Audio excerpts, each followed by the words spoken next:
Hello. Well, I'm going to be reading an article here that's in the Telegraph. Let's see. Yeah, that was yesterday.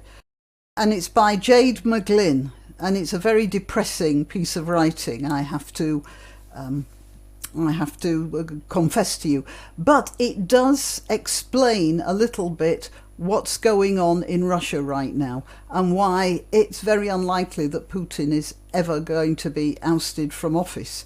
As you know, he's been arresting a lot of people. The chief of his secret services, I think, got arrested recently. Several generals have been arrested. Ministers, there's a minister that's been arrested for treachery. I mean, what sort of... because they're losing, they're assuming there are ministers who are leaking information to NATO or the Americans. Of course, it's always possible.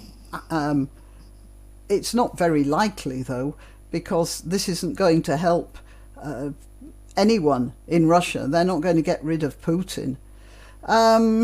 Let's see. So it says here, Russian rage is spiralling out of control. Hysterical state media is whipping up a whirlwind of anger that renders peace less likely. Oh, by the way, in my last video, I told you about a psychologist who was talking about his take on why the Russian soldiers are acting so badly. And he speaks Russian, that's why I was contacting him.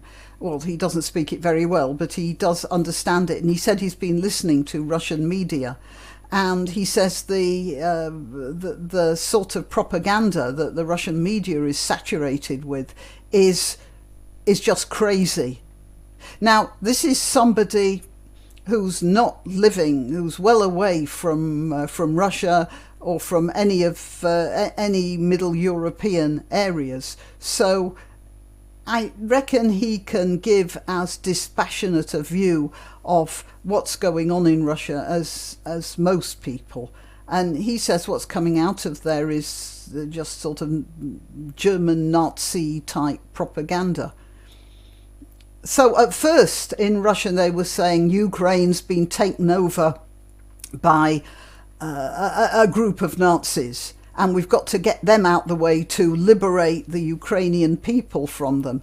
Now it's that all Ukrainians are Nazis and have to be, well, basically, I don't know if they've actually used the word exterminated, but from what this fellow is telling me, it sounds very much like that's what they're implying here. So it says, Jade McGlynn, hysterical state media is whipping up a whirlwind of anger that renders peace less likely. Yeah.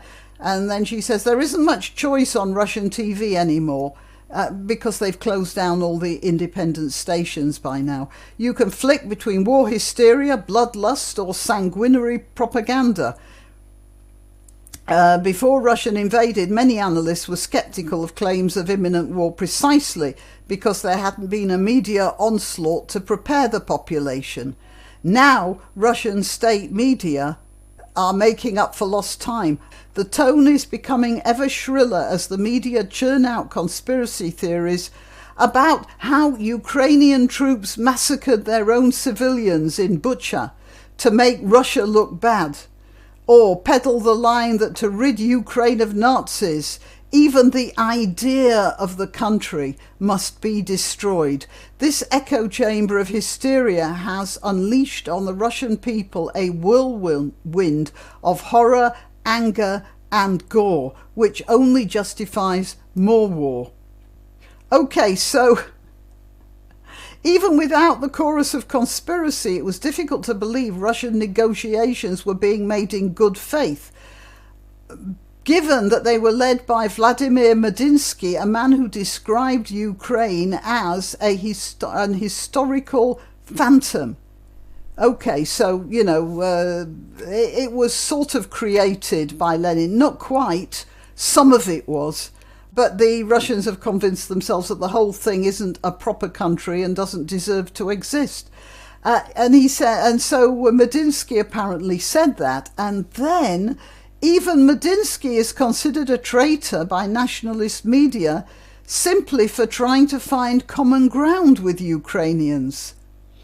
Uncomfortable with the criticism, he's been trying to backpedal and was last seen quoting Hitler on his Telegram channel.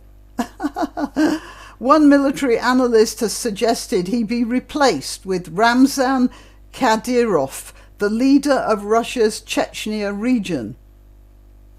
Now, Kadyrov has declared the war with Ukraine a jihad, and the most terrifying thing I saw, I was going to do a video on that, it was seeing a group of Chechen soldiers shelling a residential building in Ukraine, a tower block of flats, and as they landed each missile, they were shouting, Allahu Akbar. So when I saw that, it gave me chills. These are the people that Putin is using to conduct his war. Kadyrov has become increasingly outspoken in his criticism of Kremlin officials, especially Dmitry Peskov, Putin's spokesman. He accused Peskov of disloyalty, and they're accusing each other of disloyalty all the time now, after Peskov described popular TV show host Ivan Urgant as a patriot, even though he criticized Russia's war in Ukraine. Kadyrov has also menacingly suggested that something should be done about Peskov's inability to recognize true patriotism. I don't know what Kadyrov's idea of true patriotism is, but it seems to me it's a willingness to kill everybody and anybody if they don't absolutely toe the line. Kadyrov is a Chechen, isn't he? And he's willing to kill every traitor that presents itself, and a traitor is someone whom he defines as a traitor.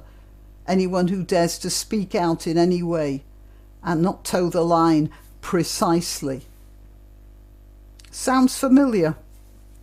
His forces, known as the Kadyrovites, have been responsible for innumerable human rights abuses at home, that would be in Chechnya, including abductions, torture and murder.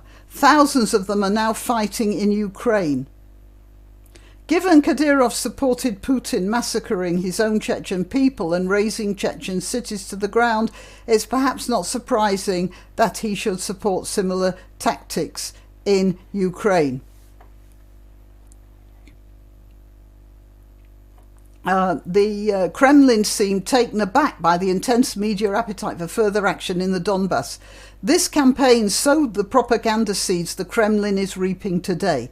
TV news and newspapers were filled with stories of illegal Nazi putsches in Kiev, of atrocities worthy of the SS, of a genocidal intent towards Russians, raising expectations that Putin would annex Donbass to the point at which it became a requirement for the Kremlin rather than a calculated choice. To put an end to the hysteria, state media, this is during the Crimean campaign, had to implement an abrupt change of tone, shifting sharply towards a positive focus on Putin as Russia's saviour. But making a similar transition will be much harder this time, since the stakes are much higher and the chances of an obvious victory much lower. So, as she says here, it raises the worrying spectre that Putin's power vertical may well be swaying, but in the direction of ever more rage rather than reason. It's a very depressing article because it seems to me to be accurate. And countries can go mad like people can go mad and turn themselves into hysterical destroyers. Anyway, yeah, that's the article by Jade McGlynn. She's a senior researcher at Monterey Initiative in Russian Studies. I think Russia's in a bad place right now. Well, that's putting it very mildly. And we all have to be aware of this. You see, the thing we have to be wary of is this. It's because Putin could shut down the media that he could feed this story to the Russian people, which got them behind sending their sons and husbands into a full-scale war, and to do terrible things, which even if they come home will leave damaged people. And it's because there was no proper media criticism available to them. And I think if we want to take away any sort of a message from this, it's that a robust media is even more important than government at many times. All right, well, I am Grannyopteryx. I am on YouTube, Rumble, BitChute and Minds. I'll let you know when I upload a new video on Twitter, Twitter, Gab and Parler, and there I am at Grannyopteryx. If you subscribe to one of those, you'll get the notification. If you subscribe to especially YouTube, that's not 100% sure you're going to get an announcement, because things seem to drop off the edges of the desk on YouTube, especially with channels like mine, because they really don't like what I'm saying, do they? Right, so please, you like what I'm saying, click the like button, share the video, subscribe to my channel, and please support me if you can. All right, well, till next time. Why not treat yourself or a favoured relative or friend to these magnificent examples of merch? The mugs and t-shirts come in the Grannyopteryx design or Grambo with a firearm or the more deadly knitting needles. Go to www.grannyopteryx.com and whatever platform you're watching this on, please click like, subscribe and share, share, share.